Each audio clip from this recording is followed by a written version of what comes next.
ગુરુજી, આજના દિવસનો મહિમા શું છે? ફાગણ સુદ તેરસ. ફાગણ સુદ તેરસ એટલે યાત્રાનો બહુ મહત્ત્વનો દિવસ છે. પરમ પવિત્ર પાવનકારી દિવસ છે. આ દિવસે શાંબ અને પ્રદ્યુમ્ન 8.5 કરોડની સાથે મોક્ષે પધાર્યા હતા. એનું આલંબન લઈ અને સમસ્ત જૈન શ્રાવકો, જૈન સંઘો આજે એટલા બધા ઉત્સાહી છે કે દાદાની શત્રુંજયની જાત્રા વર્ષોથી કરે છે અને એ પવિત્ર દિવસને પોતાના આત્માને પાવન કરવા માટે એમને પ્રેરણા મળે છે. આજના દિવસે પ્રાય કરીને 1 લાખ જેટલું માણસ, 1 લાખ જેટલા જૈનો એ ફાગણ સુદ તેરસની યાત્રા કરવા માટે પાલિતાણા પધારે છે. એ સિવાય બીજા પણ અનેક તીર્થો છે કે જ્યાં જૈનોનો એક રીતસરનો મેળો જામે છે. અમદાવાદની પાસે કલીકુંડમાં દર વર્ષે 20 થી 25 હજાર જેટલી જનસંખ્યા અહીંયા પધારે છે. જ્યાં જ્યાં દાદા આદિનાથના બેસણા છે, જ્યાં જ્યાં દાદા આદિનાથ ભગવાનના ધામ છે, જ્યાં પ્રભુ ઋષભ બિરાજ્યા છે, એ પછી દેલવાડા હોય કે કલીકુંડ હોય કે પ્રાચીન તીર્થ હોય કે અર્વાચીન તીર્થ હોય, એ તમામ જગ્યાએ ભગવાનની ભક્તિ કરવા માટે, ભગવાનની યાત્રા કરવા માટે જૈનોની સંખ્યા માત્ર જૈનો જ નહીં, જૈનેતરોની પણ સેંકડોની સંખ્યા ભગવાન ઋષભને આદ્ય પુરુષ તરીકે સ્વીકારે છે અને એમની ભક્તિ કરવા માટે જાય છે. હાર્દિક બાગરેચા, અમદાવાદથી આજે કલીકુંડ ખાતે પધાર્યા અમે ખાસ ફાગણ સુદ તેરસના દિવસે દાદાની જાત્રા કરવા માટે. આજનો દિવસ અત્યંત મહત્ત્વપૂર્ણ જૈનો માટે હોય છે, કારણ કે શ્યામ અને પ્રદ્યુમ્ન 8.5 કરોડ મુનિ સાથે આજે મોક્ષે પધાર્યા હતા. આજના દિવસે ઠેર ઠેર જગ્યાએ જ્યાં પણ આદિનાથ દાદાના પગલાં છે, જ્યાં પણ આદિનાથ દાદાની પ્રતિમા છે, ત્યાં અઢળક લોકો આવે છે. પાલિતાણામાં પણ લાખોથી વધારે સંખ્યા પરમાત્માની 6 ગૌ યાત્રા કરવા માટે પધારે છે. લોકો ખૂબ જ ભાવપૂર્વ અને ઉલ્લાસ સાથે લોકો આજનો દિવસ માણે છે. ખરેખર આજનો દિવસ એમ જૈનો માટે એક છુટ્ટીનો દિવસ જેવો જ હોય છે. જ્યાં પણ નજીકમાં પરમાત્મા બિરાજમાન હોય છે આદિનાથ દાદા, ત્યાં લોકો 6 ગાઉની યાત્રા ન કરી શકે તો પટના દર્શન કરતા હોય છે અને એવી રીતે લાભ માણતા હોય છે. તમે કેટલા સમયથી દર્શનાર્થે આવો છો? અમે કલીકુંડ તો 1-2 વર્ષથી આવીએ છીએ. ઘણી વખત પાલિતાણા બી જવાનું થયું છે, 6 ગાઉ યાત્રામાં બી એ રીતે જ્યાં પણ જેવી રીતની અનુકૂળતા હોય ત્યાં દર્શન કરવા અમે પધારતા હોઈએ છીએ.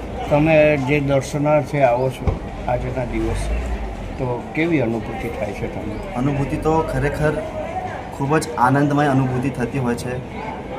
દાદાની જાત્રા એટલે એમ તો અમે જાત્રા કરતા હોઈએ છીએ, પણ 6 ગામની યાત્રાનો લાભ અમને આ જ દિવસે મળતો હોય છે, એટલે ખરેખર ખૂબ જ આનંદની અનુભૂતિ થતી હોય છે. ભરત કોઠારી, અમદાવાદથી આવ્યા છીએ અમે. જેવી રીતના હમણાં હાર્દિકભાઈએ કીધું ફાગણ સુદ તેરસનો મહિમા, તો એના પછી ફાગણ મહિનો આખો જૈનો માટે બહુ મહત્ત્વનો હોય છે.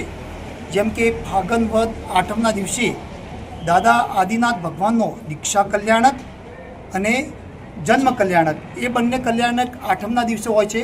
અને વર્ષી તપનો પ્રારંભ પણ આઠમના દિવસથી જ થાય છે. અને એ વર્ષી તપ ખાસ કરીને દેલવાડાથી લેવાનો હોય છે.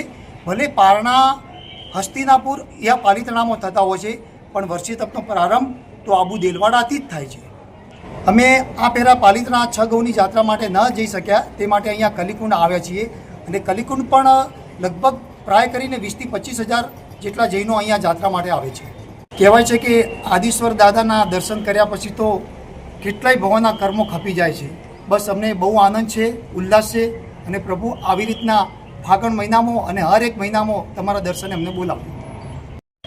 હાલમાં જ એક સુંદર મજાની રચના રાજદર્શન મહાસાહેબ અને પરમ પૂજ્ય આચાર્ય ભગવાન ઉદર્ગ સુરીશ્વરજી મહારાજાએ કરેલી.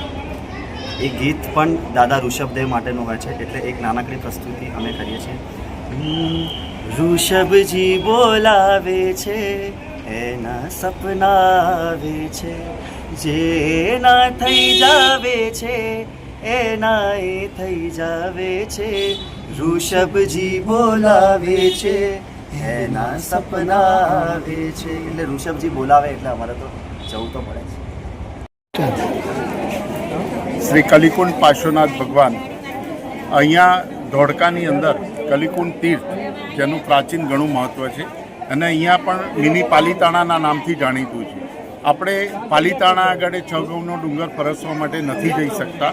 એના બદલે આપણે અહીંયા નજીકની અંદર, અમદાવાદથી નજીકમાં આપણે કલિકુંડ તીર્થની અંદર ડુંગર ફરસવા માટે આપણે આવતા હોઈએ છીએ. દર વર્ષે ઘણા બધા શ્રદ્ધાળુઓ અને ઘણા બધા યાત્રિક અહીંયા પધારતા હોય છે. અસંખ્ય સંખ્યામાં બધા નજીકના ધોળકાની આજુબાજુ નજીકના ગામોમાંથી બધા અહીંયા આવતા હોય છે. અને અહીંયા દર્શન કર્યા પછી નીચે ઉતર્યા પછી પાલની પણ સુંદર વ્યવસ્થા કરેલી છે, અને યાત્રાળુઓ દરેક લાભ લેતા હોય છે.